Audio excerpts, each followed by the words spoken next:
Attention, please. Eastern Airlines Flight 19, now ready for departure. Welcome aboard the Walt Disney World Express monorail. Now, ladies and gentlemen, we're entering the vacation kingdom of the world. There's enough land here to hold all the ideas and plans we could possibly imagine.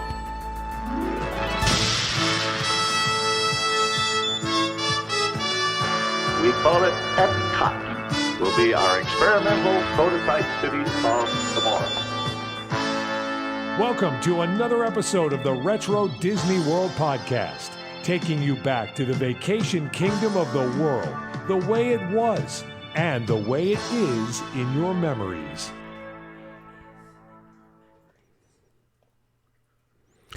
All right, welcome everybody to Retro WDW's home movie night, the official home movie night of the Lake Buena Vista Historical Society. Sitting into me tonight with coming to us just outside of General Cinema, looks a little empty, Mr. JT Kuzier. How you doing tonight, JT? I am great. Good to be home. I used to work here. It's been a while, but one of the perks was all the free popcorn I could eat there the you entire go. time, and soda or pop or whatever you call it. So it was a great job for that. Awesome. And we also have coming in from Tampa, Florida, Mr. Hal Bowers. How you doing tonight, Hal? I'm going to try to adjust this. Try and adjust the screen here. I had you cut off. There we go. And you're still at the sci-fi.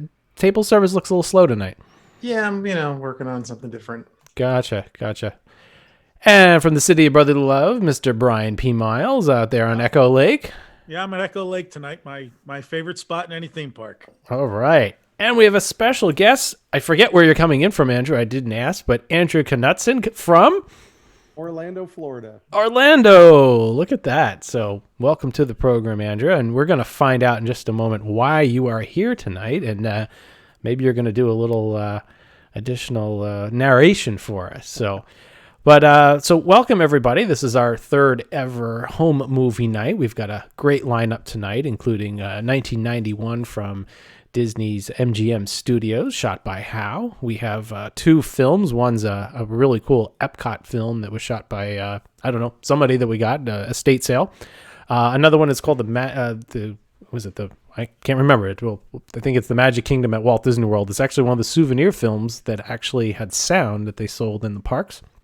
And then at the end, we have a very special event. We are going to put on, Colin, can you hand me that so I can show everybody the reel over there? The yellow We got wheel. Props this week. Turn it into Carrot Top over here. That's right. You gotta So hold it in front of your I have to hold it in body. front of me. So Yeah, this is a reel that we just got in the mail. Nobody's seen it yet, and we are actually going to thread it onto a projector and watch it all together for the first time. Projected on the wall here in my office. So stay tuned for that at the very end. So we don't know what's on it. So it could at least you'll appreciate all the work we do when we digitize these things, when you see them, what they look like when we get them. Exactly. This is only a 3-minute reel, so it's relatively quick. But you'll see how we put it on there and everything we do. So Get your binoculars, because it's going to be projected about 6 inches on the wall behind you. That's right. We'll do our best to move the camera around. So Hal, why don't you tell us a little bit about the video that we're going to do first tonight, which is you shot in 1991 of Disney Hollywood Studios. It was the Backlot Tour, and we did an episode on that. And tell a little bit about, again, this was you just one of very few people that went out there back then and just threw a camera out on their shoulder and recorded everything from start to finish. I mean, I guess that's all really there is to it. I recorded early vlogger. There happened to be a very excellent tour guide that day, which oddly enough, it's like, and I'm not kidding. It's like when we were going back to do that episode, and I was watching the video again for the first time in 25 some odd years. I'm sitting there going like, wow, this tour guide is really good. I mean, there's generally. There were good ones, but like clearly, like this person like stood out over the other tour guides, and I am not BSing. It's like the delivery, the like everything is right on. So when you watch this, it's like you really will get an appreciation for someone who's good at their job doing that, because It was excellent, and how incredible is it now to actually get to meet you and see you in person? So Well, thank you so much. I hope I can live up to that wonderful introduction. So Andrew, before we get to the video, tell us a little bit how you got the job and what it was like to be the narrator for Backlot Tour. Well, so very interesting story. I was attending the Florida Institute of Technology for computer engineering. So I'm a little bit older than some might think. And I took some time off from college and I went over to Disney one morning and I entered a room at the casting building with 150 other prospective employees to come to find out that only 4 of us were selected at the end of the day. And I had been in my interview for multiple interviews all day long. And at the end of the day, I was one of only 2 of those 4 that were given the opportunity to go to attractions. I had no clue what attraction I was going to go to. And so they had me, I started the very next day. I signed a lease for an apartment for a year and came into work the next day and found out that I was going to be a backlot tour guide. And they handed me a script and they introduced me to a trainer. Mm-hmm. And the script was 68 pages of single space text. Oh my God. And we were told to memorize that within 4 days. And then on the 5th day, we started running around empty.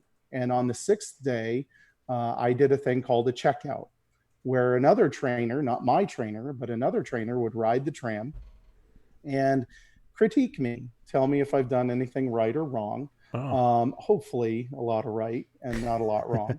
And for me, I checked out in the morning on the 6th day and I was touring with guests that afternoon. And I did that for the next year. And at the time, the early 90s, at the time, the job unemployment rate was pretty low. So it was highly competitive to get these jobs. And we were very excited to, be a part of a speaking role at Disney. Who wouldn't be? Right. And I did that then for the next year. And I then ended up going back to college. And from then, let's say history has taken me not far away from Orlando.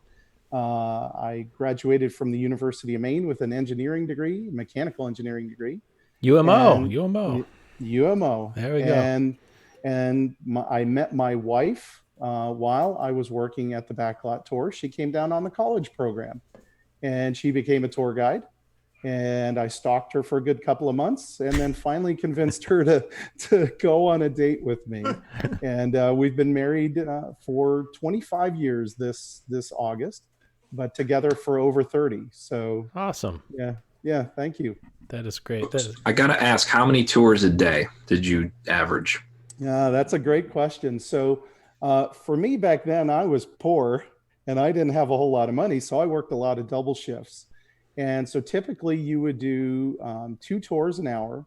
You'd work for 4 hours straight, and then you'd take a half an hour break and then work another 4 hours. So you'd work an 8-hour shift. Typical for me around that time, I would work doubles at least 3 or 4 times a week. So conservatively, you could say about 30 tours a day. So I was easily doing 100, 150 tours a week. Oh my gosh. Wow. Yeah. No. So you're on autopilot at that point. So when Hal's video was filmed, what year is that? Do we have this? 92? October 91. 91. So when did you start? How far in were you then? I started April 6th of 91. And so I'd only been 6 months. Okay.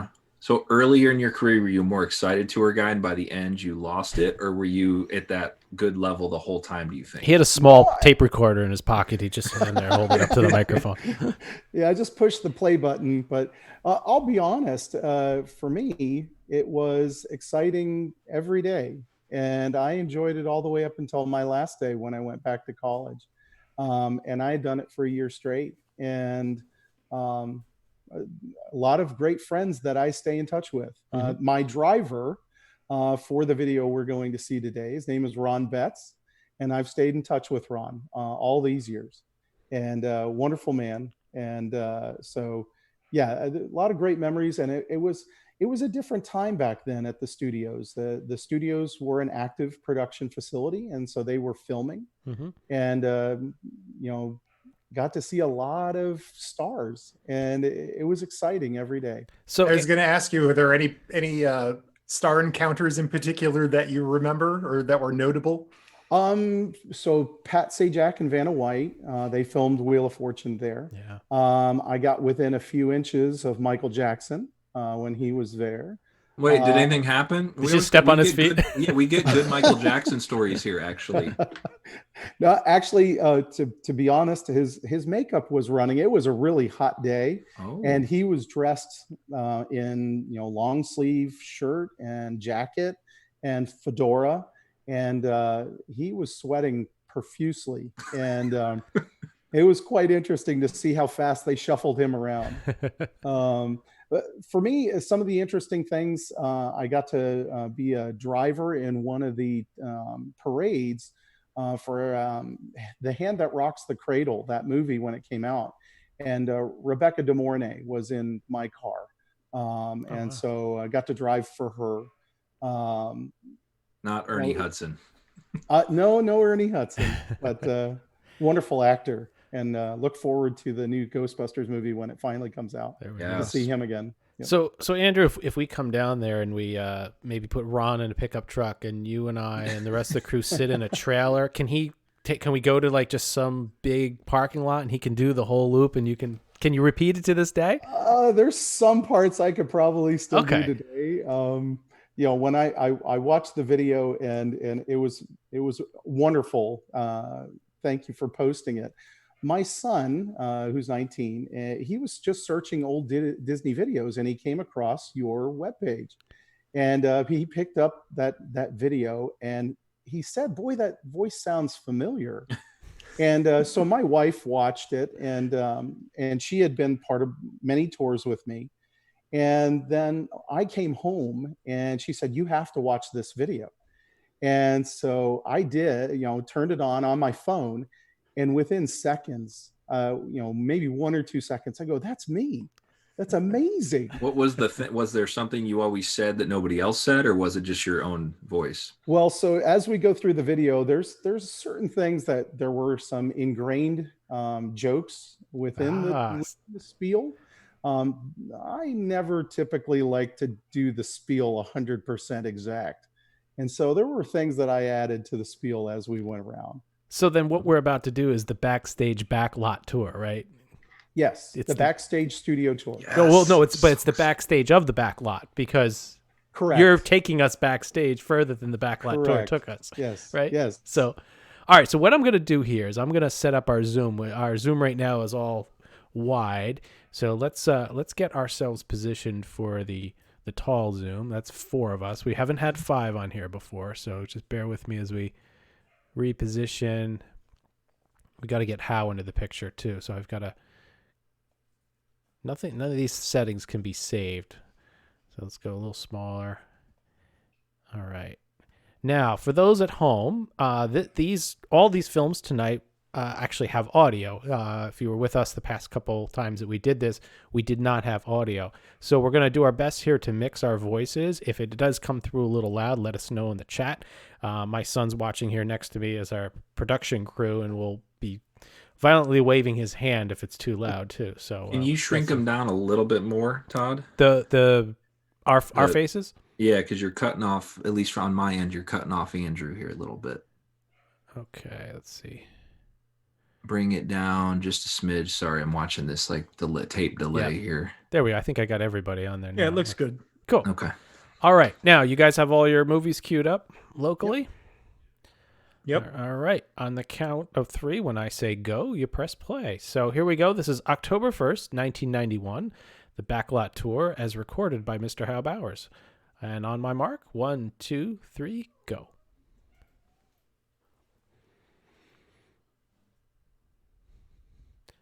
All right, so we'll work to mix the our audio here. Recording studios and everything needed for There film we and video are, production. By the way, just there starting are no here, right, further Andrew? So I'll let you take the lead.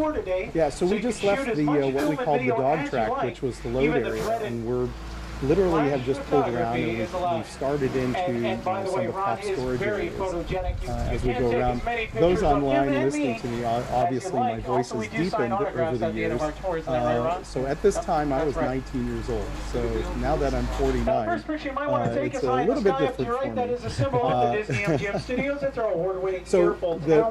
one Now, that line, and you'll masterpiece hear it in stands there, 13 you'll stories see tall all and the is wonderful capped off by cars a that set of we Mickey have Mouse there. ears weighing But in we at focus 16 in on the tons. Earful Tower. Now, in case you're wondering, and I And know one of the each jokes and every that one is of you part is of the wondering, spiel, which that is is a half consistent, size of is that 342 and 3/8 inches.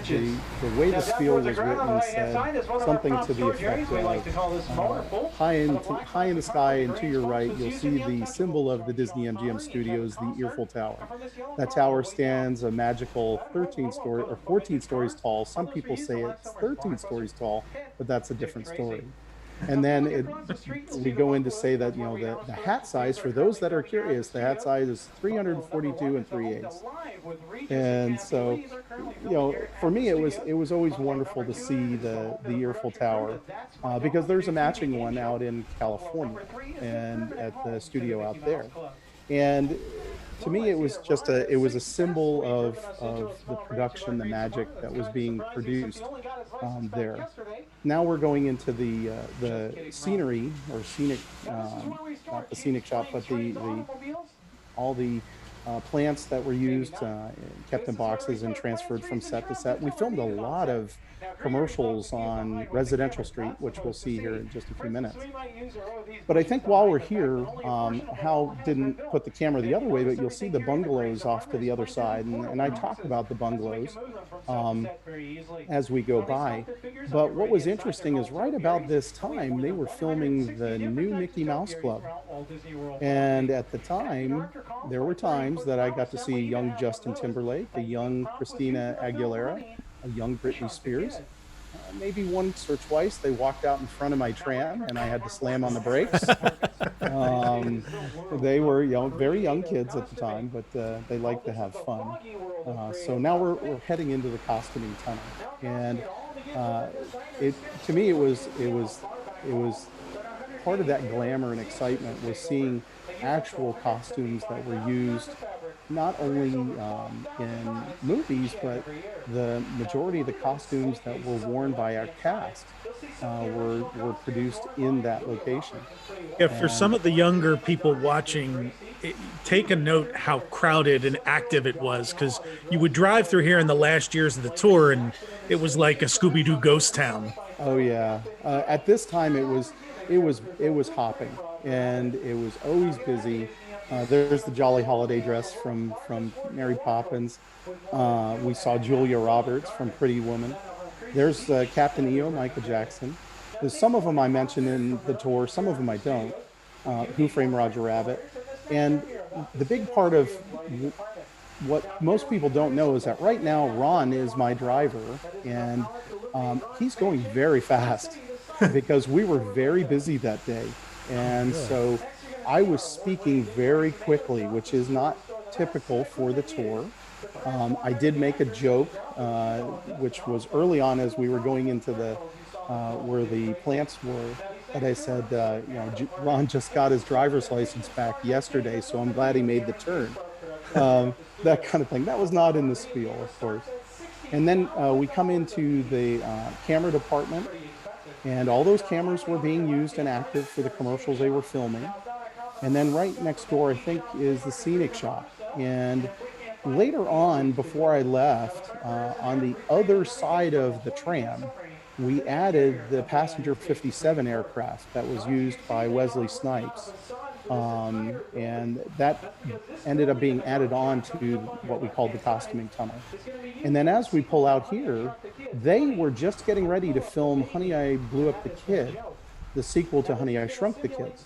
And this was the outside of the lab. Oh, yes, where he pulled his van up to. That's right.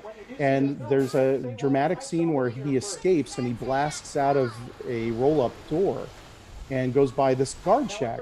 That was filmed there at the Disney MGM Studios. That's I awesome. never knew that. That's so cool. Yeah.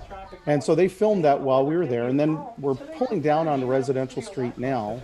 And we start seeing the different facades. But at one point, there was a TV series called Thunder in Paradise, filmed with Terry Hulk Hogan. Yep. Oh, And yeah. their underwater scenes tank was built right there on the corner, just as we turned down onto Residential Street. So that, that was ongoing, and they filmed all over property for Thunder in Paradise. Oh, yeah. Anywhere they could find a place. Oh yeah. So as we move along, I'm explaining what a facade is, or a false front.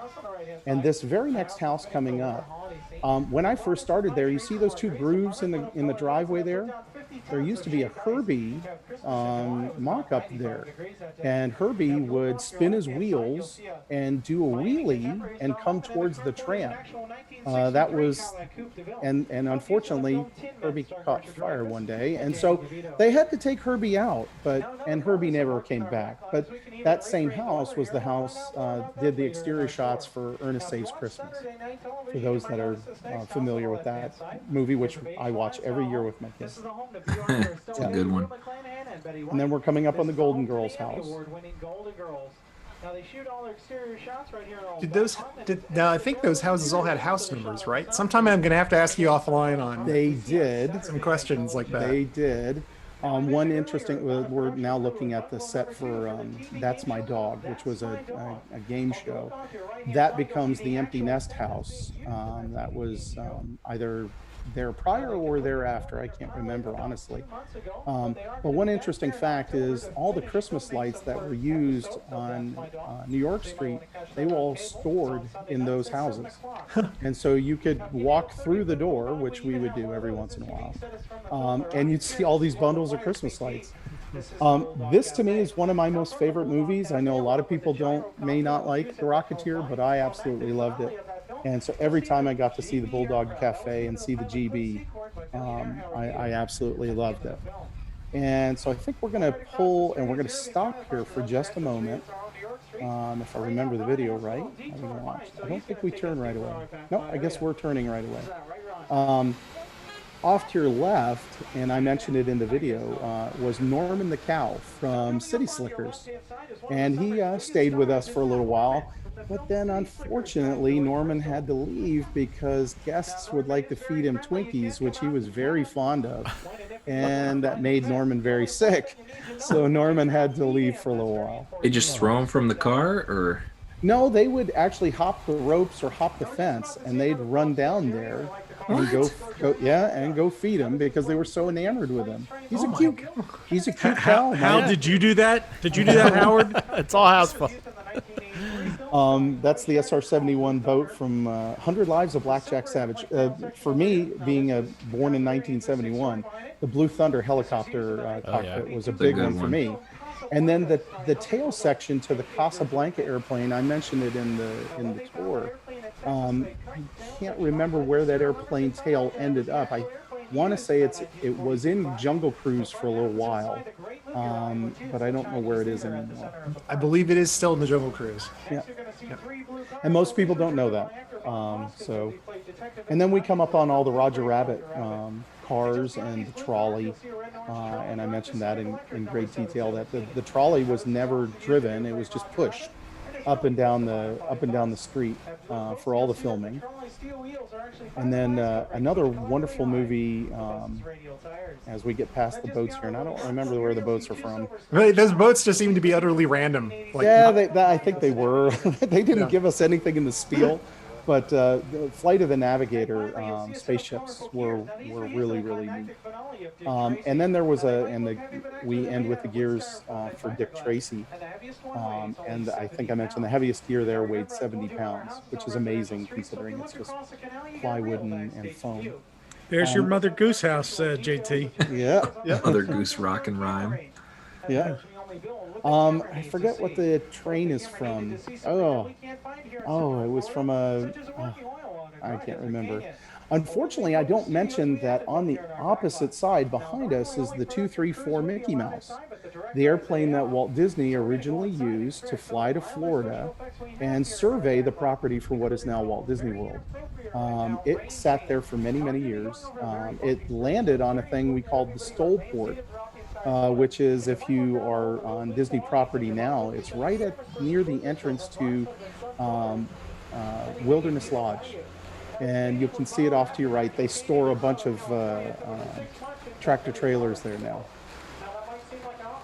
So now we're pulling into Catastrophe Canyon, and I'll tell you, driving a 200-foot long tram, and the tractor weighed 38,000 pounds.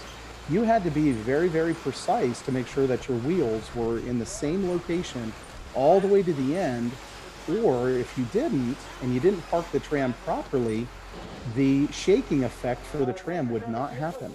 And so you had to be very precise to get in there. So if you ever went on it and it didn't work, it wasn't broken, it was that you didn't have a good tram driver. Yeah. And I'll be honest, I can't remember if I ever missed one. I made it pretty good every time. So did you ever have anybody like really freaked out?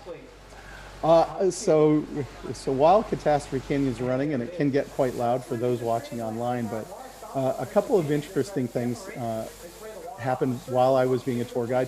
One time I did a tour for all Japanese tourists, and none of them spoke any English. And so the interpreter was in the cab with me, or I wasn't in the cab, but my spieler's seat in the very first car. The interpreter would stand right next to me and had a bullhorn, because you wanted the guests in the very far back car to hear what the spiel was. And so I had to turn myself down, and I had to do the whole spiel while the interpreter was speaking in Japanese. So that was an interesting one. Another interesting one is for those that may be not too comfortable, having ladies actively feed their children in front of you can be a little bit distracting. And so with no personal coverings of any kind. So that was interesting. Right through Catastrophe Canyon. It doesn't matter. As long as the kid was sleeping or eating, it was great. But I did one of my most enjoyable tours was for a young Garth Brooks. And this was when Garth was becoming very popular. He was very young. He's only a couple of years older than me, 2 or 3 years older than me. And this is a very funny story. So he was filming a video, and he was going to use the backlot tour as the background for his video. And he came in with his entourage, and he was in just a baseball cap and jeans and nothing, too country about him. And I was asked to be his tour guide for the day, and so I was going to run him around a couple of times and let him film.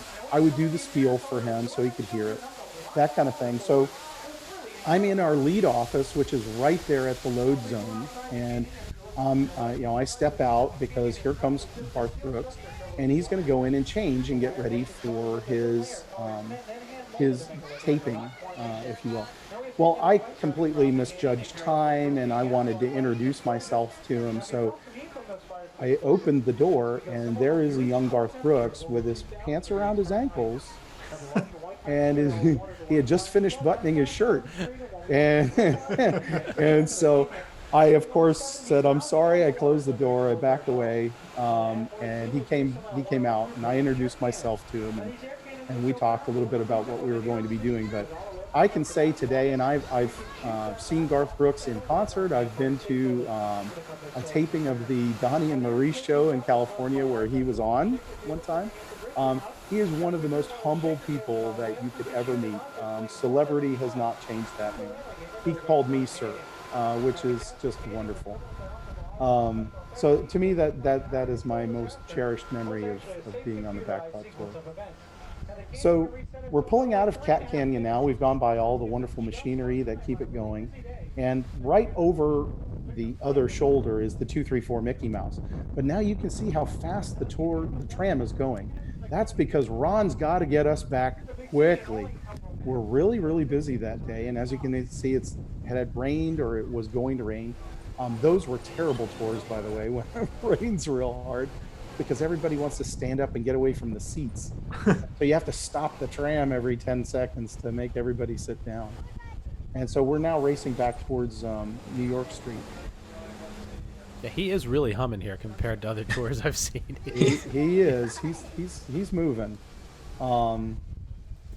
So I think we make the turn. I don't know. I thought we had stopped at one point, and we were waiting for a tram to go by, but maybe not. I may have watched a different video. And back to see Norman. I think he's that was laying a down 'cause- glimpse over the right side there. How that was the old toll booth too, right? Yeah. We can see. Yeah, that's how close you were to the road there. Yeah. So we're almost back to Olga's Cantina. Right? Gonna get a Ronto wrap. Yeah. So there's the next tram coming. And so one of the things that I think if we pan, we'll see the Who Framed Roger Rabbit, we'll see the Dipmobile, and we'll talk a little bit about that. And then the church here was used in Sister Act as part of the exterior scenes. And then Washington Square here. Off to your left, the Dipmobile is eventually removed in the next few months, and they put a stage there for the Teenage Mutant Ninja Turtles. Yes. Well, for those that know their history well, Kevin Richardson of the Backstreet Boys was one of the Teenage Mutant Ninja Turtles at Disney MGM Studios. So I got to meet Kevin and know him when he was a walking tour guide, which was right here at the exit of the tour. He used to hang on my tram as I go by in his costume. So it was really neat. And I think we're right about, the video's going to cut out here in just a second. Can you give us your ending spiel? Watch your head as you exit the tram so you don't hit your head on the way out. Have a great day at the Disney MGM Studios. Oh, that was awesome. That was so cool. Yeah, very good. Yes, very good. Good Thank work. you very much. I appreciate it. Thank you for taking me down memory lane. Absolutely. I really enjoyed it. All right, so we're going to take a brief, I think we've got about a 9-minute intermission video to play here, just some silly stuff while everybody gets up, goes to the concession stand, takes a break. We'll be back with films number 2 and 3, and then we'll debut our 3-minute mystery reel on the actual projector. So we'll be back in a Thank couple you, minutes. Andrew. Thank you very much. Thank very you. much. Pleasure, And Andrew, my you got to pleasure. stick with us for the whole day, right? Oh, yeah, All right. sure. Absolutely. Extra commentary tonight. So Excellent. we'll see everybody back in about 9 minutes.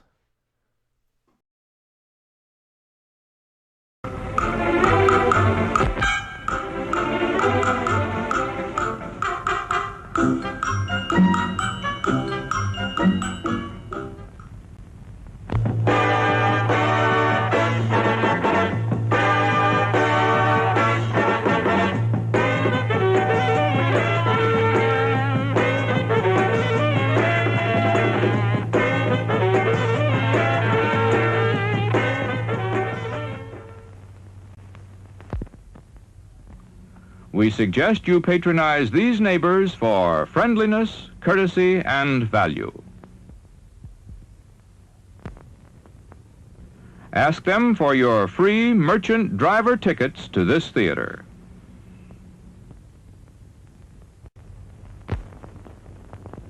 There's plenty of time to treat yourself to something good to eat at our refreshment center.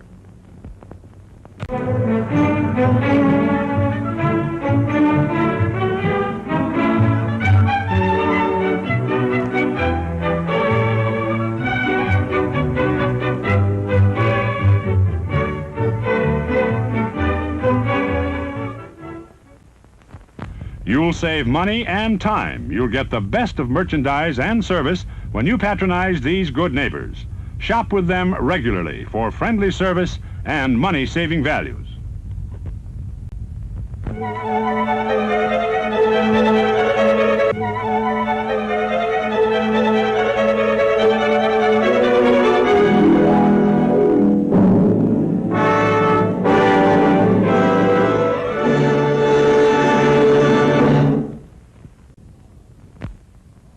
Get more out of life. Come often and bring your family to our drive-in theater.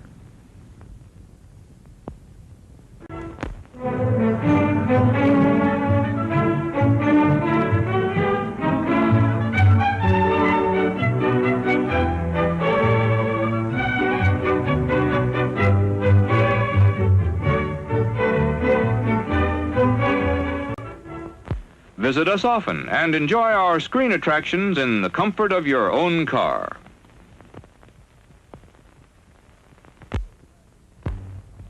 You'll be glad to know that we provide bottle warming service at refreshment stand. Golden pure creamery butter, rich, flavorful, satisfying. That's what it takes for the finest buttered popcorn, and that's what we use.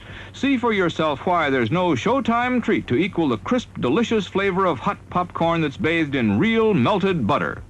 It's at the concession stand now.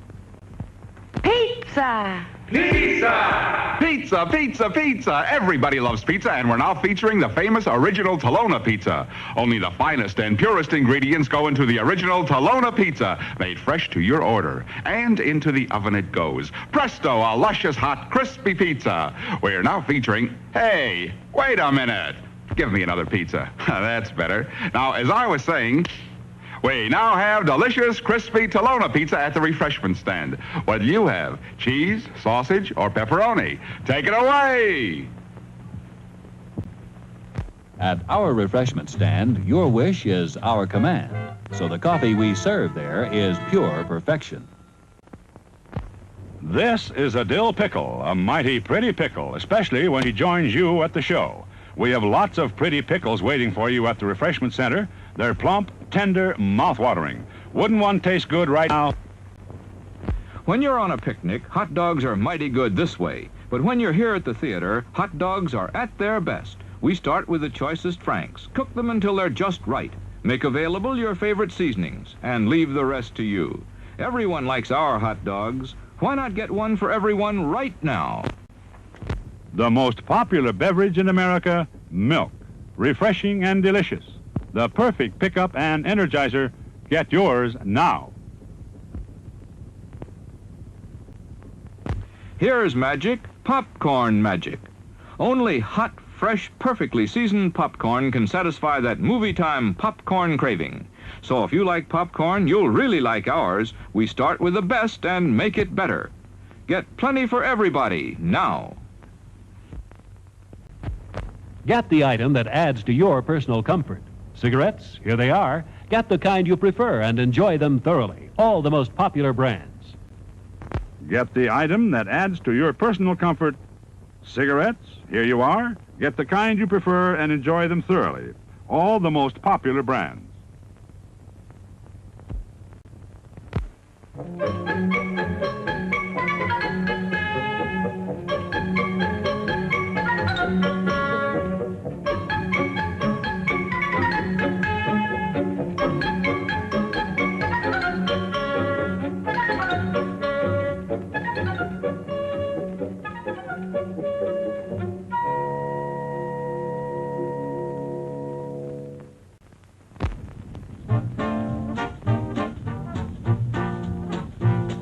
What's to eat?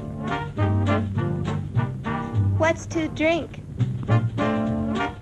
Good food galore. Quick as a wink. Ice cream bars. It's the handy way to enjoy smooth, rich, creamy ice cream. Get some. Popcorn freshly popped and buttered. Mmm. Look good? Sure, it looks good, and it tastes even better. Get some now. Crisp, flavorful fish sandwiches, golden brown and crunchy outside, and tender and juicy inside for a snack or a meal. Junior, he's always hungry. As for Sis, she's hungry too.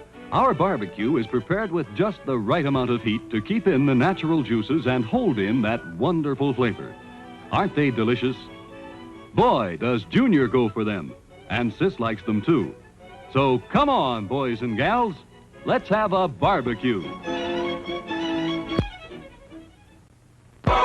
Way down in old old Virginia, 300 years ago. Captain John Smith and Pocahontas shot their meat and aged it slow. They smoked it and they spiced it too for flavor at its best.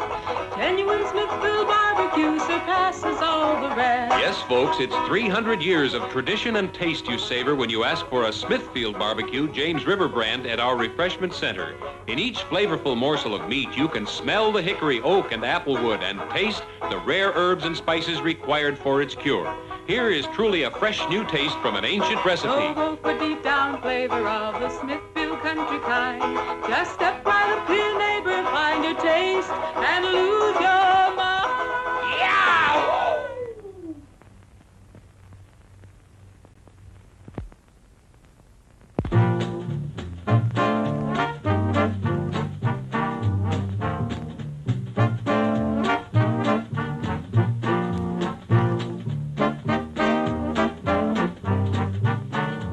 Hot chocolate with a magical flavor you won't be able to resist.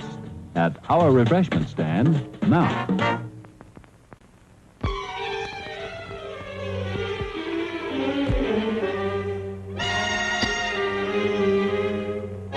Yes, there's an air that's full-bodied, refreshing. Hot coffee makes any time a pleasant interlude.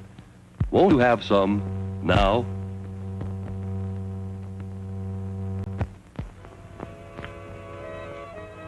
Hello. You know, when you fix an Italian food, everything has got to be just perfect. Especially when you're making a pizza. I'm going to show you. Looks good? You betcha my life. And it's delicious. That's the pizza you get at the theater. So hurry up. Get yourself some.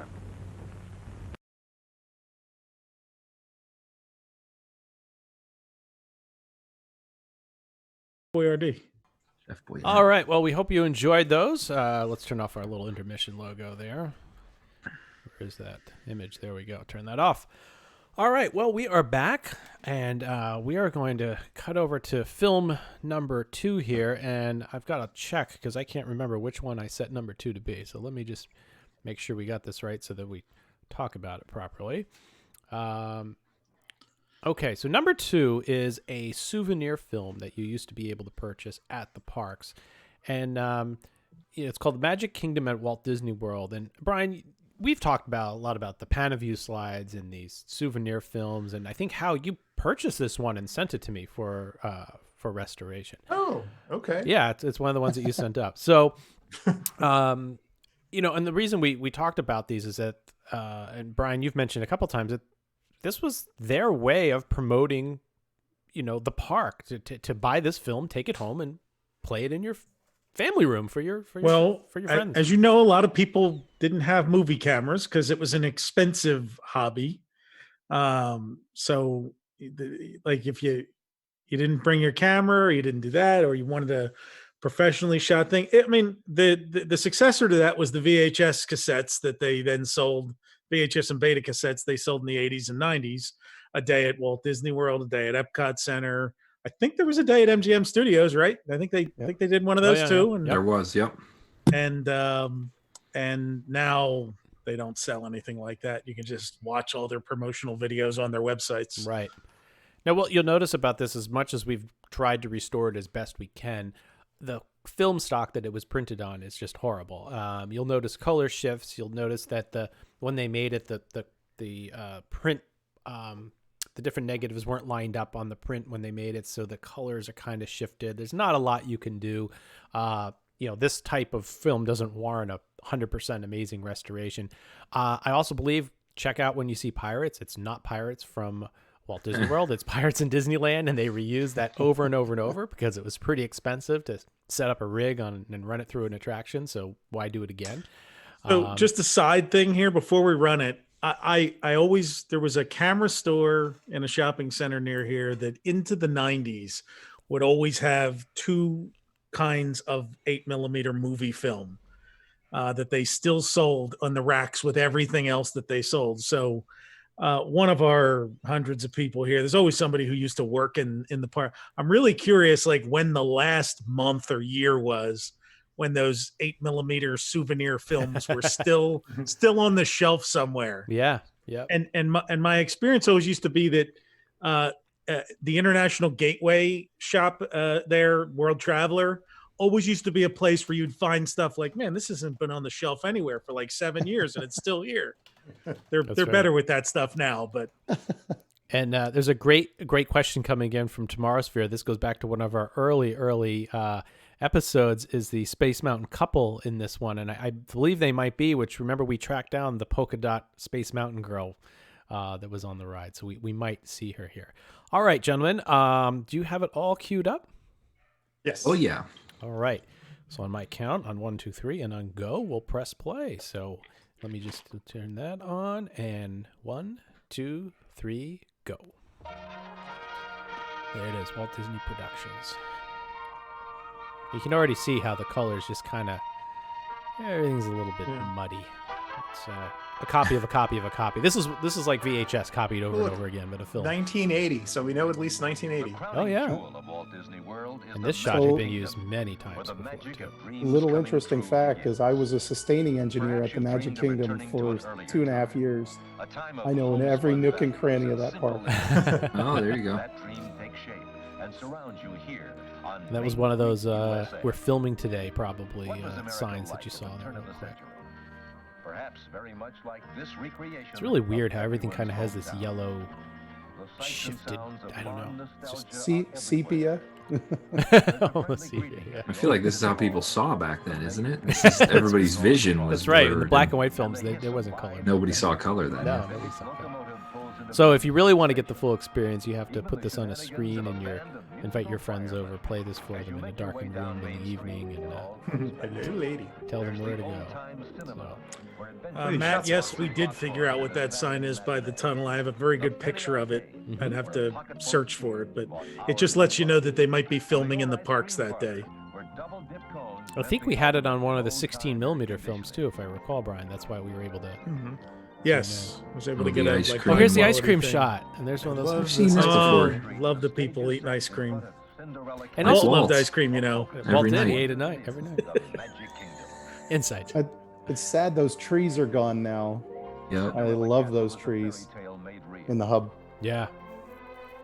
So the other interesting thing too is you'll notice that in this film they're just filming people. Nothing was staged. They would just literally go into the park that day, set up cameras on tripods, do whatever they needed to, and film it. So nothing today where it's obviously quite staged. This just blows me away how good that 16mm was we showed last year compared to this. Oh yeah, Quality difference. The quality here is actually surprisingly good, Todd. I figured it would be a lot worse than this. So Well, this is after the restoration work. Yeah, this one, what was really interesting on a lot of these souvenir films, when you receive them, the color is just almost completely gone. The dyes were so cheap.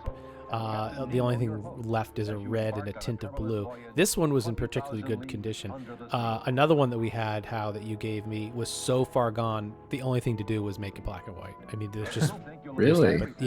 But the color on this one is this is one of the better ones. There's some that you just can't get out. But again, it was cheap. It was meant to be eventually thrown away.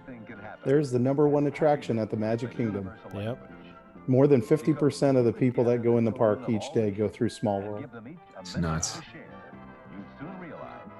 And how this does look like Florida from what we can tell, right? I'm trying to see if this is in fact Florida. Ooh, I like that shot. Beautiful shot of Tomorrowland. Yeah, so clean looking. Toby Tyler says that's Florida for sure. Boy, they really love those Star Jets. Yeah. A great shot of the people moving. That has not changed. Hasn't really changed No, that it much. looks the same. No. It was a nightmare to maintain. Still is, apparently. Yeah, it is. Where are you going to get a linear induction motor nowadays, right? Exactly. Big RCA logo. Yeah, that RCA logo is so prominent. It is. Okay, here we go. Let's see if we see Polka Dot Girl. This might have been past the time, but then again, they reused live it. with the Polka Dot Girl. Oh, that was it. That might have been one of those fake ones. Oh, there's the the still that stand where the guy would start to Yeah. start the thing, which is I don't think is there anymore.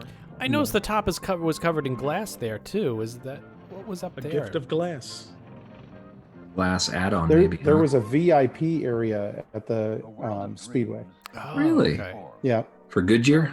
Yes, they had their own little stands that were air conditioned. Is it still there or is that gone now? No, it's still there. Whoa. We need an event up there. Yes. And all you can ride all night. Oh, you can ride. Just go loop and loop and loop. If you go around 4 times, it's like it was back in '71, distance-wise. Pirates original entrance. Yep. We're zooming in, so that must mean we're going to go inside. Nope. Oh no! Total fake out. Not even. You were faked out. I Hop thought on the this, Richard F. Irvine. I thought this had footage in it. I don't know. Maybe later. You still got 3 minutes left. See how that's at the point where you would stop the projector and say, "All right, so I got to tell you about this ride. You go in this boat, right?" Here's my This is favorite Big Thunder. attraction. Wow. Thunder, yep. So yeah, 1980. This is early footage of Thunder. Yep. Because I believe that opened. What was it, November 1980? This was probably the stuff that was shot for the TV commercial. Big Thunder Mountain, catch it. They ran that on Orlando TV like over and over again. They said catch it? I think so, yeah. Oh, Haunted Mansion. Oh, there's the fog. Yeah. Spooky. But carefully avoided by night. It was always ramshackle. I've been in there in the middle of the night. It is not a fun place to be in the dark. That is interesting. They're running the film backwards to have the fog get sucked up into the house. Yep. Your chill shivers through you. The hairs on your neck stand straight up, and you feel someone is watching as you hasten past the family. I just remember that line, that cue, always so hot. Yeah. So much simpler. Well, so much simpler then than now. Yep. Yeah, the old entrance or whatever. Fife and drum. Gotta have the fife and drum. Liberty Tree. That's a nice shot. Mm-hmm. The birthplace of this dream is recreated. Is that the kid that got the Constitution right Those there? are the 2 kids, yeah. The selected. Yeah, They're actually, oh, she's holding it. They were actually hung. They would pick 2 kids out of the audience and put hang them in the them stuff for treason. I thought you meant they hung the Constitution up. No, you actually meant Yeah, they, that's what I was thinking too. They hung the child. Some of the portraits here. Here we go. 1980. Quick, Brian. Who's the newest president in there? Jimmy Carter. Boom. In his original suit. That's In his original 70s suit that they have changed sometime in the 80s or 90s. Hasted $5. Thanks. I got to go in there one night because Lincoln blew a hydraulic line in his pants, and it looked like he had wet himself. And was it red though? No, it was clear. Really? Yeah. Yep. Yeah, it was clear. But Do you find it weird when you walk in there, like they're not talking or they don't move? I mean, I don't know. But When we walked Spaceship Earth, it was weird to me. That was a little odd. But Hall of Presidents is creepy. If you walk up next to them and it's powered on but not running, they're moving slightly. And Oh, it's, just like the conversation, like well, no, just fractions of an inch. They jitter back and forth, and so their eyes will flutter and they move just a everything little twitches? bit. It's very creepy. Ew. Very, very creepy. Yeah. All right. That was great. So yeah, so that's what you would purchase for $2.95. Take it home. That was one of the longer ones. They had some that only ran 3 minutes too. You would they had ones for specific attractions too. You could get one for Small Yep. World. We've got most of them. I think all of them on the site. All now, of them don't on. Yeah, they're all on there. Big Thunder was one. I'm trying to think what else. There's a Haunted Mansion, I think. Yeah, Haunted Mansion was one. Pirates, all the major attractions. So, all right. Well, this next film is a home movie with sound. There's the sound isn't great. We'll leave it on and adjust it as needed. There's not a lot of speech or narration in it. You'll hear some of the puppet show later bit. You're probably going, puppet show? Where are we going? But this is a film from Epcot Center, early 1982. It's not often we get film from Epcot because Epcot, Correct. 1982, 1983 was the start of the video camera revolution. So those that stuck around and Luddites that did not want to move over to that newfangled video contraption would, bring some of their film cameras to Walt Disney World and to Epcot. So it is very rare. But you could rent a video camera for the day at the camera center. That's right. Just inside by Spaceship Earth. That's right. No kidding. Yep. Yes. What did that cost for the day? $10 maybe, something like that. Yeah. Let's associate Epcot with Yep. video camcorder, like not Epcot in film. So this video, we're going to start here in a second, is actually, this film is here, it starts out at one of the hotels outside of Walt Disney World. So when you guys are ready, we will do 1, 2. You guys are all got it queued up? I'm all queued up. All right, 3 here we go. 1, 2, 3, go. All right. Ooh, nice blazer there. Station wagon next to it. JT's Ooh, got that's a Buick Regal there with that. Is that what that is? Yeah, not a Grand National. We got to get the pan up. This is how we started our day. It's early, and Irma got up early to make sure we did her hair. Oh, that's the one by Universal. Yep. Right? Yeah, that's the It used to it's be the a Sheridan. It's got the names. They pan over to the actual sign here in a second. There it is. Yeah, it's still there. Yep. Was it the Court of Flags back then? Quality Inn? No, the Quality Inn. Quality Inn. Okay. Look at this nice tram pickup. Row H. How far are they? That's pretty far back. I love that color scheme, the orange and the brown. And Yeah. Harvest 31 through 38. Here's Irma. Don't know her name. Irma's a good one. Yeah. Are you coming? Earl, come on.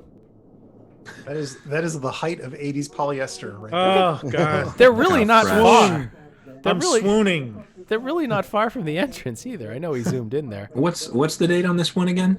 I'd have to go. I don't think we had a date. It was I think it was labeled just 1980X. I don't think we knew specifically date, so we can try to. Yeah, let's see if we can nail this down here. Yeah.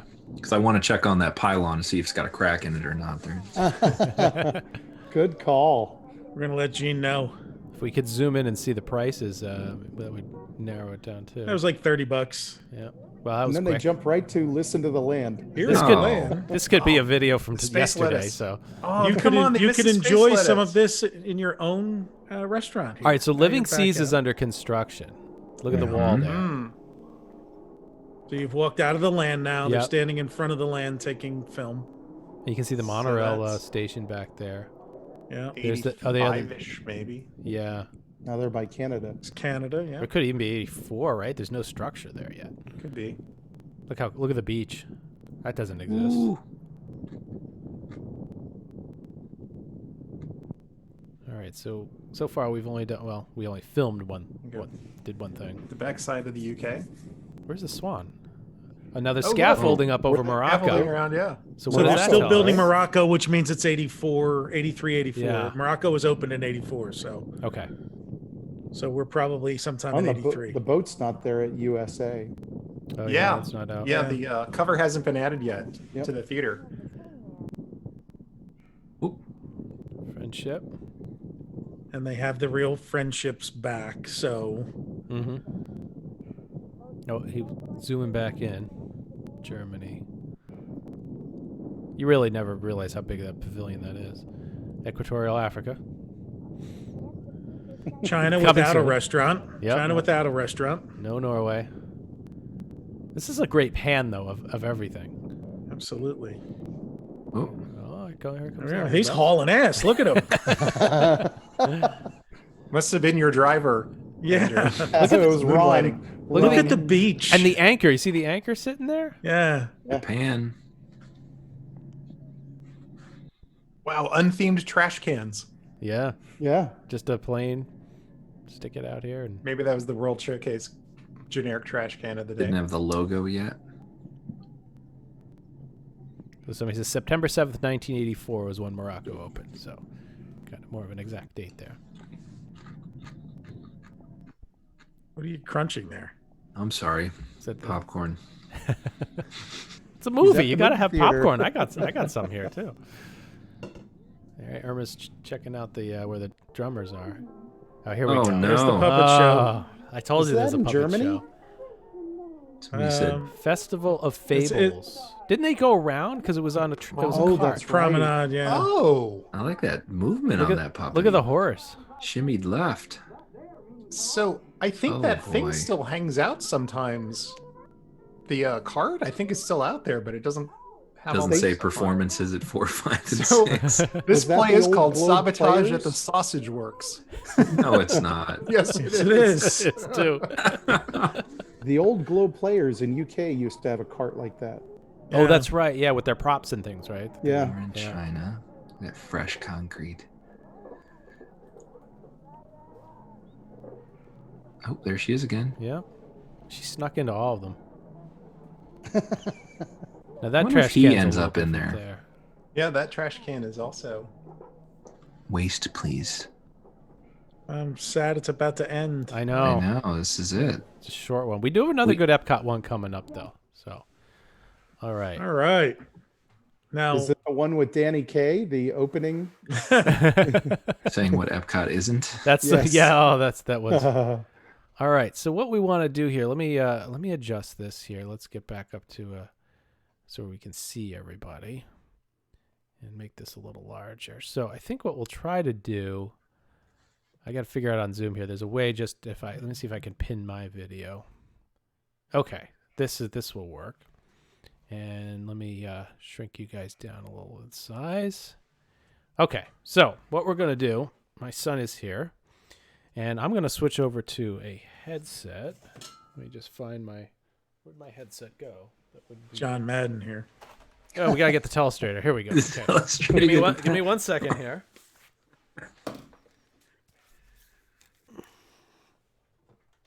This is great. I'm so excited to see what.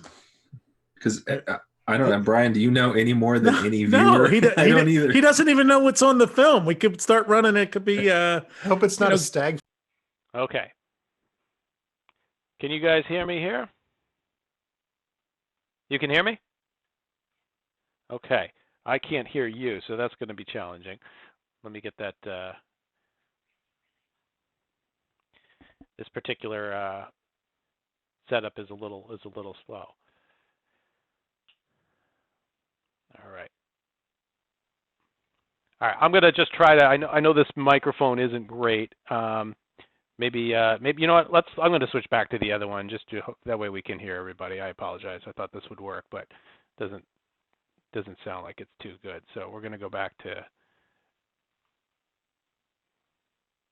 We'll go back here and to that microphone. All right, is that better? You can hear me again? Yeah, I could never hear you, so which is really weird. I can hear you now. So I'm gonna put it in a room. Yeah. Okay.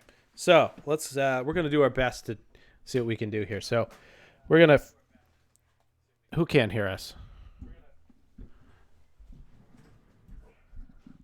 Well, don't forget it's behind. Let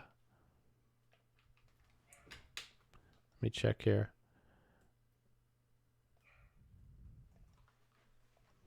Okay.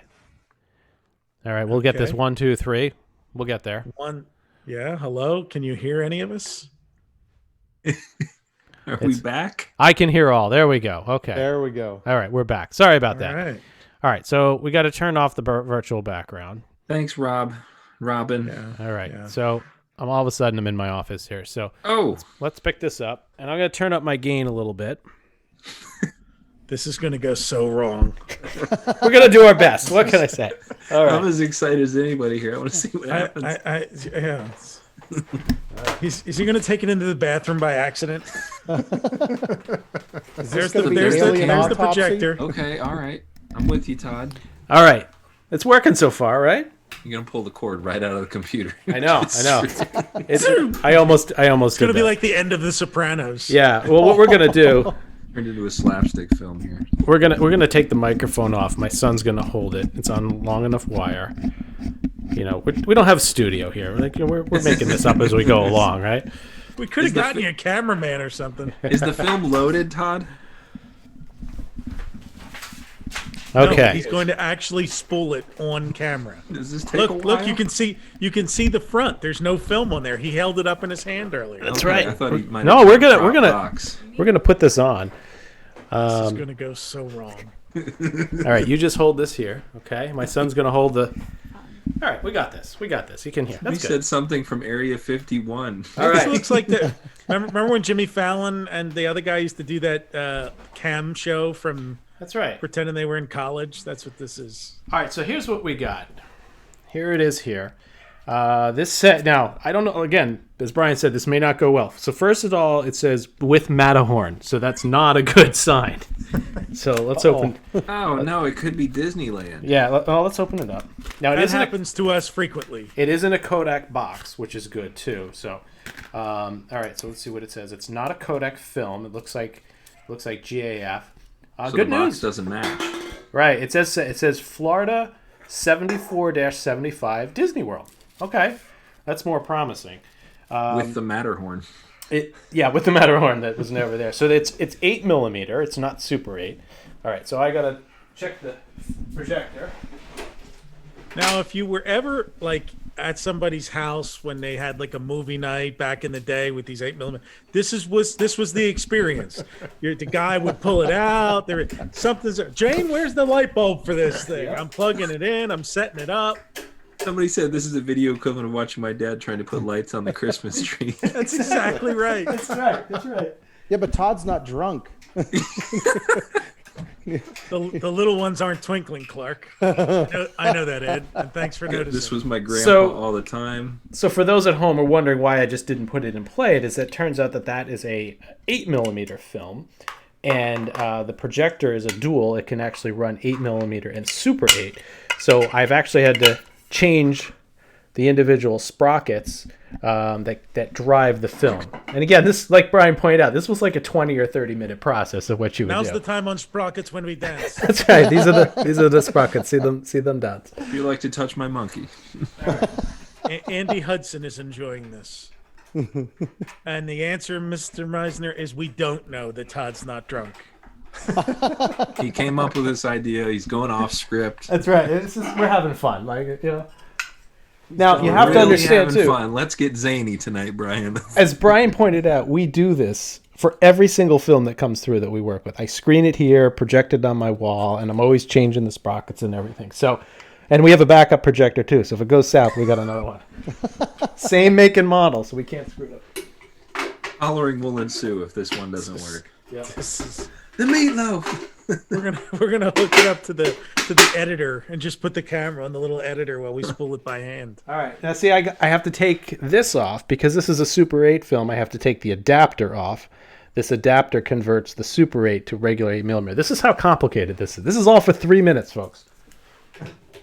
And no guarantee that all 3 minutes are actually of Disney World. That's true. And the other thing too is it's the hotel. We don't know if it's focused. We don't know the size of it. We don't know what it's going to look like. So we have to do all these adjustments within the first few seconds. So the one part that you can't really get at home though is the smell.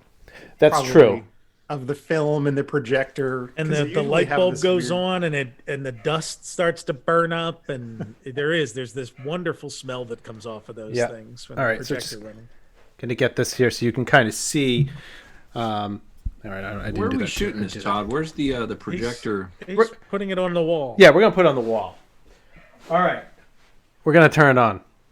Joe Lanza, you're exactly right. This is why film died. Can everybody hear that? Oh yeah. Oh yeah. I might have to talk louder. All right. So we gotta thread the projector first. It's good, Colin. We're down to 12 people watching, Todd. Come on.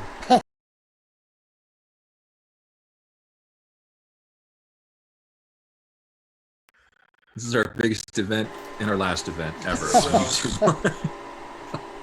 Okay, so I gotta press this down. There you go, and it'll come out the It's back going end on the here. wall there. Don't worry, he'll eventually put it up there. It's got to spool first. Yeah. Now we gotta thread it on. You used to work at a movie theater, don't you know this, JT? Yeah, you're sitting there. We weren't allowed near the films. If you have any, if you're running into any problems, Rob's brother used to be a projectionist. We can call him up. Okay, so now we have it threaded, and I'll turn the light on, and I'm going to line this up so that you can see the movie, and it'll take me a second. Oh, okay. Projector explodes, killing Todd. Okay, so there, we're going to project it on the wall right there. Let's go down a little bit. All right, here we go. Can we see it with the lights on? Yeah, let me dim. We have a dimmer too, so. I should have known. All right.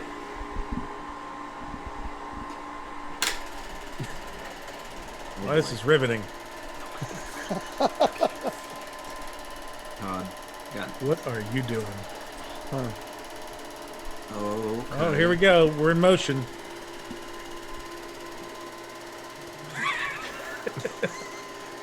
Yvonne said it's the video from The Ring. We're all gonna die. Gonna climb out and kill us. Oh God. I'm sorry. Jason gave us $8 for this. Another 80 topped Main off. Street. I'll refund it because The camera fell down. I'm sorry. Wait a second. If you play it, can you rewind it? Like Yeah, I can rewind. You can, but it's always dangerous with the film. Okay. We're gonna set something up. Conlon has a good idea, so hold on 1 sec. Would have been a good idea to have that idea before. Hey, it's the first time, Brian. And the last. Oh, straight. See. All right, here we go. There we go. All right. Now remember, we gotta adjust it. Okay, lights. Okay. Camera. Ready when you are, JB. It's Christmas. Too bright, Todd. I want you to use a white square. Yeah, it's just not bright. Hold on, I'll make it larger. There we go. We're gonna go. Oh, okay. All right, that helps. All right, I see kids. Yeah. I think that's the ice cream parlor. Main Street. Casey's. I can't tell what we're seeing here, to be honest with you. It's Main Street. There is definitely some decorations up.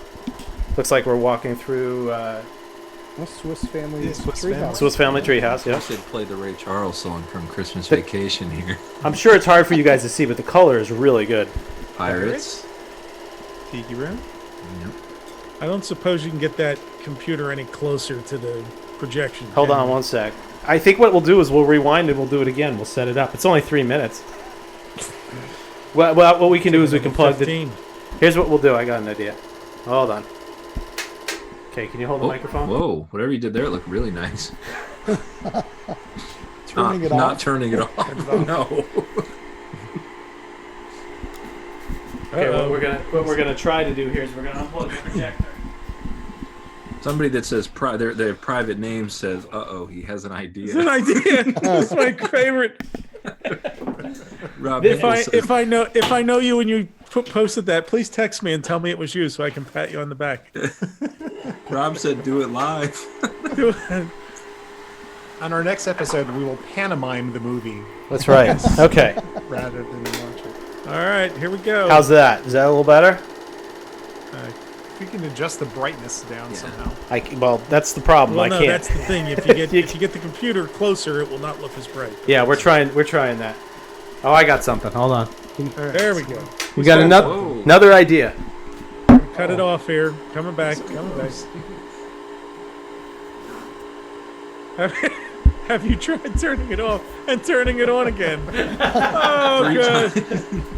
The screen is crooked a little. I've run out of cable, so we're gonna have to deal with this. That's all right, right there. That's not horrible, depending where they're No, at. that's ducks or something. Train. And what's really interesting about this, the person's film is out of focus too. There's an Oriole. Yeah, I was gonna say it's. Yeah. No, their film is out of focus because I've got it sharp on the screen for some scenes. Red-winged blackbird there. Yep. We paid $9.99 for this, folks. All right, Country Bear Jamboree. Canoe, okay. I don't know. Canoes? No canoes are good canoes. Is it? Now just a girl at the. She doesn't look happy. No. This is the next 2 minutes of the video. Just It's her. not a shot. It's probably just really sunny. Yeah. Oh, that I like that long shot there. Yeah. Okay. Oh, that's like There is he this is. the canoe boat dock? Yeah. Like where they okay. Well, at least there's no Matterhorn. I think that's a plus. Yeah. And then There's a fake keel boat in the back. right in behind him. This is like that other family that just posed. I think that's Pablo Escobar. Remember him? That's right. On his tape, his film. The missing Escobar tape. Look at they're out of focus again too. That's crazy. Rare fox. Good color though. The color is fantastic. That Kodachrome box, that's actually what it did it. It might actually be a Kodachrome film, just on a different leader. Usually they were a white and red leader that you got. And it looks like we're on Swiss Family. Oh, camera fell. Yeah. It just fell down. Sorry, we're at the. Here we go. We're at the end of the line here. Oh, it's still up. There you go. Yeah, this film is all sorts of wacky. It's Are they on Tom Sawyer Island? Or are they in the treehouse? it looks like Treehouse. Oh, okay, yeah. And that's it, kids. That's it. Thank God. So we. All right, so we definitely have to figure out. We got to rewind that, but we'll do that later. We won't bore people with how you would go about rewinding films and such. All right, let me head back over to my desk and bring the camera back. So thank you to everybody for your patience with that. Definitely an experiment. Well, the Swedish chef unavailable tonight to run the projector. That's right. The flame geflooped. He's been hit by the cannonball. I'm just gonna hold the mic here. Oh. All right. Tender mercies there. This was only 3 minutes. So, well, I hope you guys enjoyed that. Didn't go as I expected. No, that was funny. Where's the real film? It was quite a surprise. I think most people should just comment that I'll wait for the restoration, right? I'll wait for the restoration. So if any of you just joined for the last 10 minutes, that's not how we promote our videos and not how we share everything out most of the time. Let me get back to the gallery view here too, so we're all on the screen together.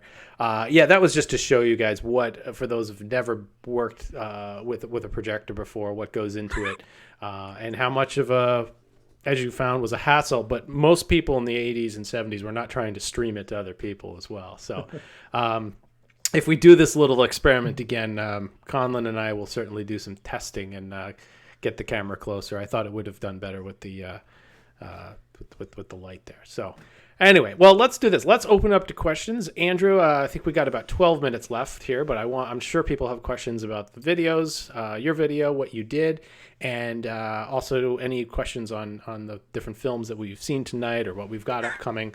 We'll open it up from there. So we'll wait for the question. Say Randy and Kathy, I'm sorry. This was your first night watching live. The one under there. How much do we have to donate for that not to happen again? I don't know, but I'll make the first donation. Yeah, that's right. I try. We will match every donation dollar for dollar. Yes. If you're watching and you're wondering how to comment, open up the app on your phone and then open up this video. If you're not on your phone, like if you're on your TV, then you can ask questions, comment, and that on a separate, just watch it 2 times basically. Somebody says that surely projectors will come back like vinyl. It's funny is that you don't get the same effect with this. While there's haha moments, but turning the lights down, having the popcorn, and having the whole family in the room for something special that is not there every day is a completely different experience that I knew I grew up with. So, and it commands your attention. Yeah. Like now we throw stuff on the TV and it's in the computer, it's in the background, and you had no choice. You could not fast forward. You barely can rewind with these. It was as slow. It's pretty funny. This one here, when the sound, you have one with sound. When you rewind, it does everything backwards. Oh. So it's pretty funny. So, all right, who's got some questions? Let's get some questions going. See, we got some questions for Andrew already, which is great. All right. So how much did the spiel change while you were working that year on the backlot tour? So because new things, new props would be added, things like that. How often did you have to change it, or were you notified ahead of time, or did you have to ad lib at times, or? Well, at times it was, we would come in for the day and be handed a new spiel sheet. And so if they were filming a particular show or something on Residential Street, or they were in construction on something new, we had to learn to kind of shoehorn that new information in.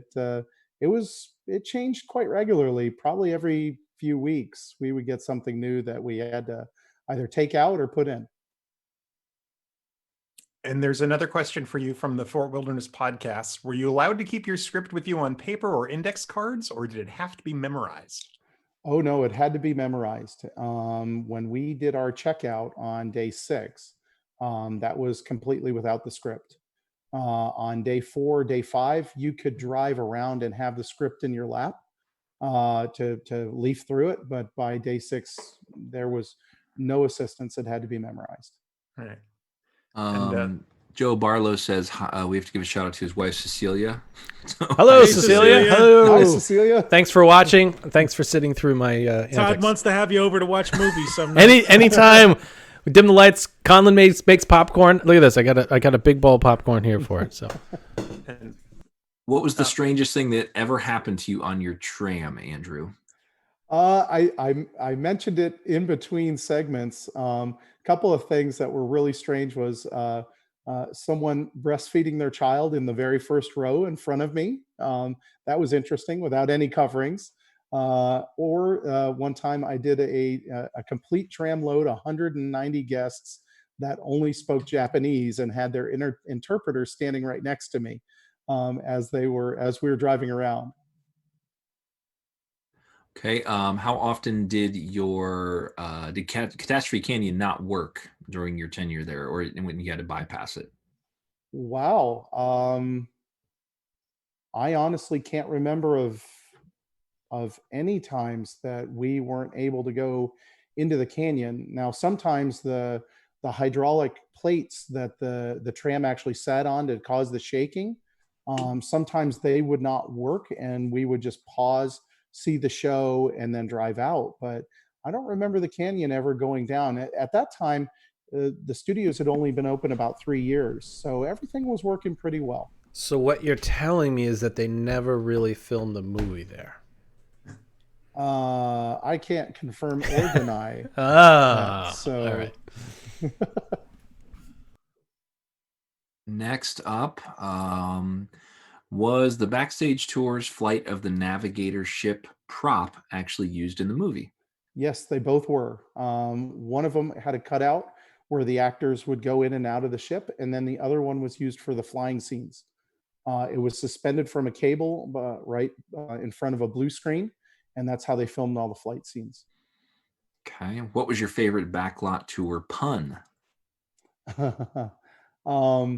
The Earful Tower comment that I made, that some people say it's 14 stories tall, but it's 13 stories tall. That's another story. Okay. How many guests? Go ahead. Somebody asked how often Catastrophe Canyon broke down and you had to skip it. We said we did that. Did you do that? All right. Yeah. I was busy answering a text message. There it is. We appreciate your honesty. How many guests did the trams hold fully loaded? 190. Okay. Here's a loaded question. What's your opinion of the changes to Disney MGM Studios? I assume they mean nowadays versus the working theme park studio. So I'll refer back to a quote by Walt Disney that the park is never ever finished. At Disneyland, they used to have, I don't believe they have any longer, but the spires on the castle at Disneyland, one of them was always tarnished. It never looked golden, and that was a reminder to the cast that we were never done. So I think parks have to evolve, attractions have to evolve to keep things fresh and new. I have gotten a chance to tour Galaxy's Edge. It is fantastic. It is immersive. Do I miss the old days of the tour? Those were gone years ago when they had the stunt show there with the cars, lights, camera, action. And so I'm nostalgic for it, but I also look forward to the changes too. Nobody's ever waiting for us to do the lights, motors, action stunt show episode. Direct from Disneyland Paris. Okay, thanks. That was a good response there. Do you know what happened to the Bulldog Cafe? Is it around anywhere? It really deteriorated at one point, and it started falling apart. So I think it ended up probably in the dumpster. Not in your The backyard. the outer covering of it was styrofoam, and Ah. so when it rained, if some of the seams would start opening up, yeah, I think it unfortunately disappeared, and I miss it. I love the Rocketeer. So, I'm but yeah. excited for this next question. Yes, Did you me ever too. have a guest leave your tram on the ride, and how are you supposed to deal with that? So never ever had a guest jump out, if that's the question. I did have guests that would stand, of course, and we would just simply stop the tram and advise them they need to sit down, that we couldn't keep moving without them sitting down. And a lot of the times the guests around them would kind of help us out with that, because they'd get irritated with that guest and eventually kind of guilt them into sitting down. We got one here. When did it change to a recorded spiel? Oh, wow. That was way after my time. The last tours that I did were probably around 97, 98 in that time frame.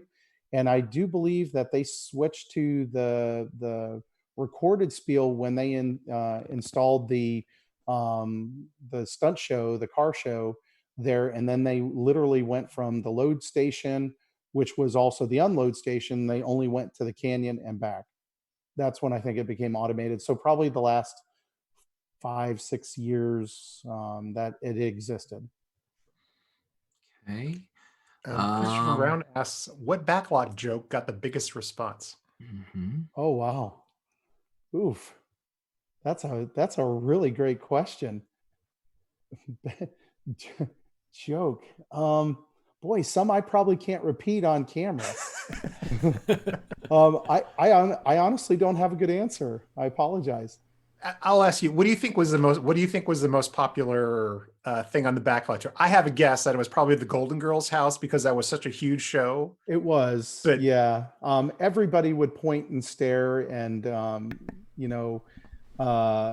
just the fact that they could see that house. There is a question regarding that came in. They wanted to know if Blanche ever got fresh with you. I wish. No. No. Unfortunately, we never saw them, but it would have been neat too. But some of the other, going by the church there where they filmed Sister Act for some of their exterior scenes were done there. And then also at one point, George of the Jungle had just come out, and they had George running around in a loincloth, and he would hang off of the light poles right there by the church. There's a job interview. I wonder how it went. And you do this all day long. Yeah. All day. Yep. Jay Stoltz has a really good question. Did being a cast member ruin you being a Disney fan? So part of my Disney history, part of being an operator, I was, a sustaining engineer at the Magic Kingdom. So I got to see everything behind the scenes, see how they work. For me, though, it never changed the magic. It still doesn't. My wife and I and my kids, we go to the parks as much as we can.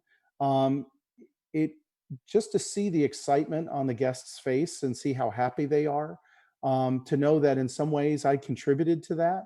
That really kept the magic for me. Still does. Awesome. What a great answer. Let's see. Your wife said, do you remember Vern's house was mistaken for the Brady Bunch house? Yes, I do remember that. And they don't look anything alike if you look at them. But yeah, no, that was true. Yeah, she's right. If she's online. Oh, yeah, she is. And she said Encino Man, not George of the Jungle. For the hang. She's correct. Look at this live corrections. Yes. Sorry, your wife's just. She is correct. It was Encino Man. I apologize. I was locked in on Brendan Fraser, who played the main character, one of the characters in both movies. Too, yeah. Yes. And was he Encino Man too? Yes, he was. He was the caveman, and he was Link. Yeah, he was Link the caveman. And great so movie. I got locked in on Brendan Fraser, and so that's why I was thinking that. But well, and there was some George of the Jungle sets there at one time, so I think that's probably why you maybe pushed it up a little bit. Maybe Your wife is excited. You said she's right. So you're right. How many heads got hit by the tram wing doors? Oh, that's a great one. Every time, load and unload. If they were tall enough to hit them, they would hit them. We always had to say over and over again, watch your head. Well, this is a great question. It just came in because when we did the podcast, remember how we were doing the Google Maps and trying to figure out the turn radius? And we were talking about the original when you had a very tight radius after you picked up the passengers. Obviously, driving those huge trams is difficult, but what was the most difficult turn? The most difficult turn was right out of load on the dog track, because you had to make that very first initial turn and you didn't want to drive up on the grass, which a lot of the lesser skilled drivers would do, and it would ruin the grass. And then over times you'd create ruts in the grass, and then the guests would be bumping up and down as you just left load. That's not the best way to start off your tour. But to me, the one that made me the most nervous was going into Catastrophe Canyon and having to hit that mark perfectly every time, so that everybody got a full show. All right, well, we're playing the newlywed game here, so we're going to go over to Dina, and she said that you would say the teardrop. No, teardrop. Oh, we do not have a match. All right. So, all right. Do we have any others that coming in, JT? I don't see anything that we really didn't answer.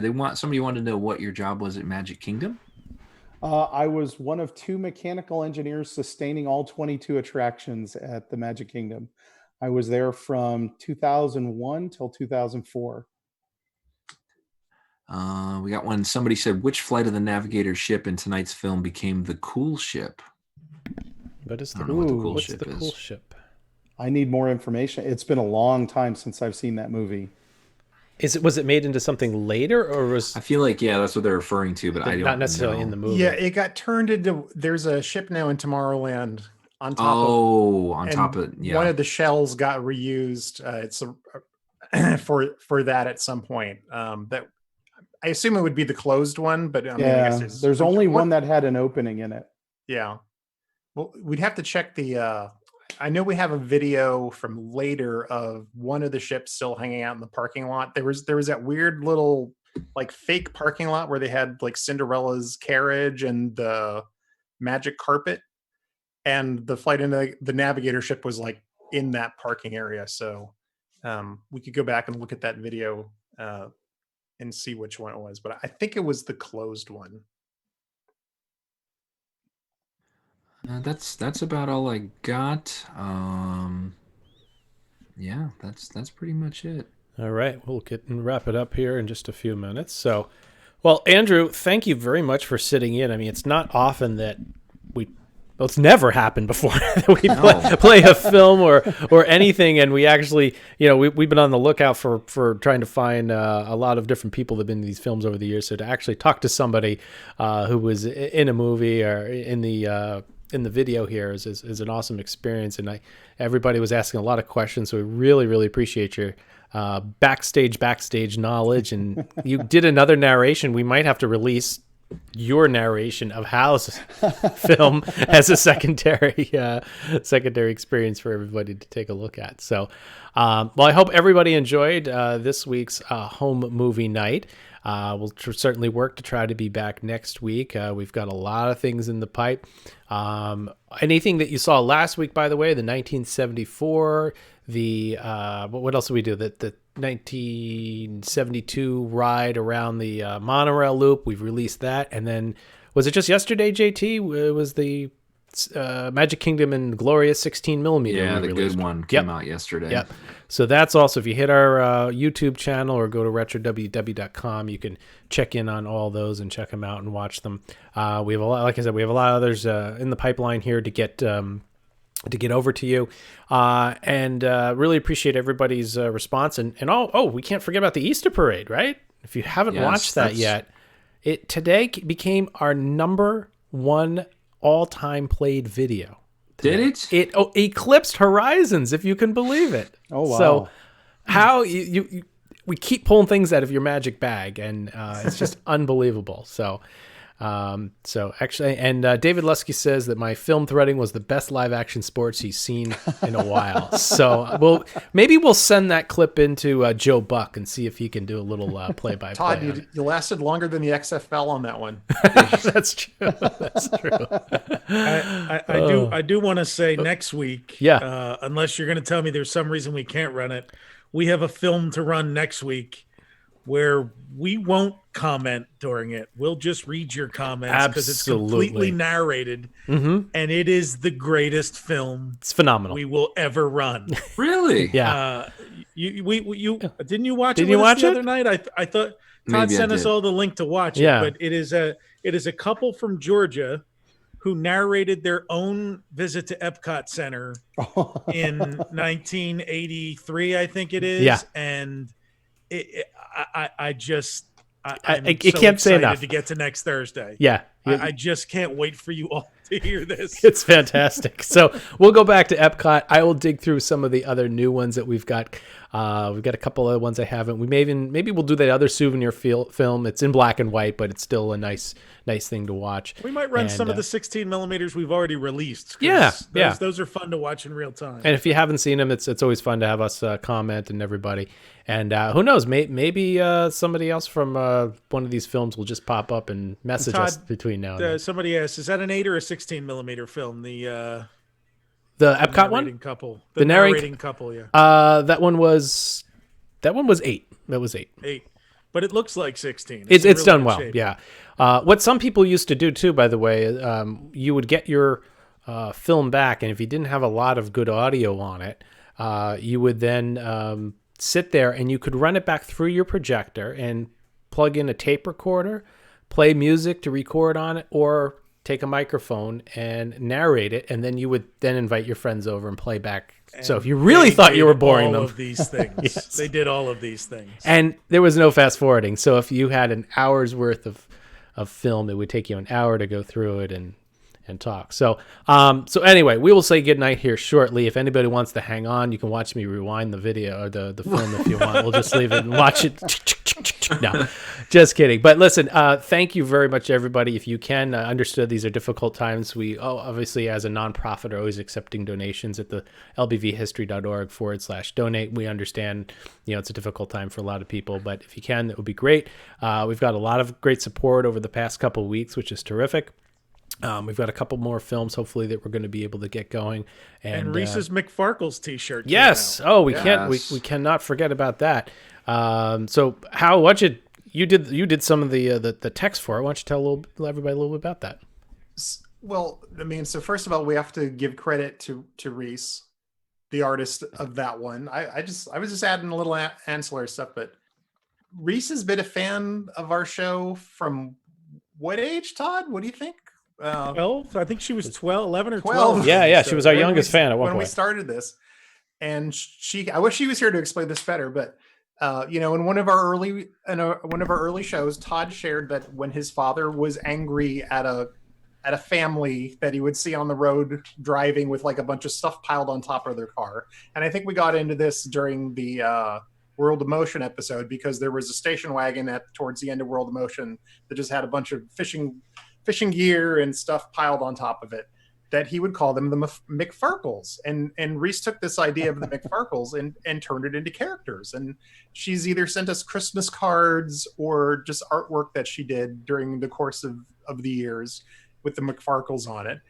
And I think we got to a point where it's like, Reese, you need to make this so that we can turn this into a T-shirt because the characters are fantastic. I'm blown away by the work that she's done at her age. It's like she's really getting a great rhythm down of like how to do these characters consistently, and they look fantastic. So this was a great opportunity to take that and turn it into a T-shirt. So I'm trying to bring it up on the screen here, but I wanted to bring it up full size, and what you sent me, How, is like, maybe you could set it up on a movie projector. Get your background. Oh man. Well, hold on. We got to show it. Hold on. Let me. I'll just add Firefox here, and we can go to my. If you're not in the chat, you have to be in this chat next week because it's so fun. That's probably what makes this even better. Resort TV One's here. Hey, oh, guys. excellent. How Hey you guys. doing? Yeah. JT, give them a shout out and let people know who they are and where they can Yeah, find Resort TV One is probably, other than us, my favorite YouTube channel. They do live shows. They do pretty much. I think they started with a lot of Resort TV stuff just right off the channel, and now they just do everything live in the parks. They post old videos, different things like that. Lots of good stuff. So subscribe to them as well. After tonight, they might be your favorite. Yeah, unsubscribe from us, resubscribe to them. That's right. All right, I got Reese's McFarkle shirt here, so let me just browse to it. We got it all set up. We can add it in properly. So here we go. All right, there it is. I'm gonna put it right on the screen over us. So there it is. It's fun to be free. The McFarkle's Family Vacation 1982. So you can get this in a T-shirt. You can get this in stickers, coffee mugs, everything that's on our shop. So if you go to Retro, sticker for your back window on your oh man, right on the station wagon. Yep. So retrowww.com/support us. We're on TeePublic, and it'll take you there, so you can take a look at that. So Reese, thank you very much. Awesome great, design, Reese. we love work. it, and the McFarkles are alive and well, and. Dude, I'm rocking my Mojave oil shirt too for tonight. Oh, look at that! Nice. Oh, very nice. Got the studio teal going on. You know? Yeah.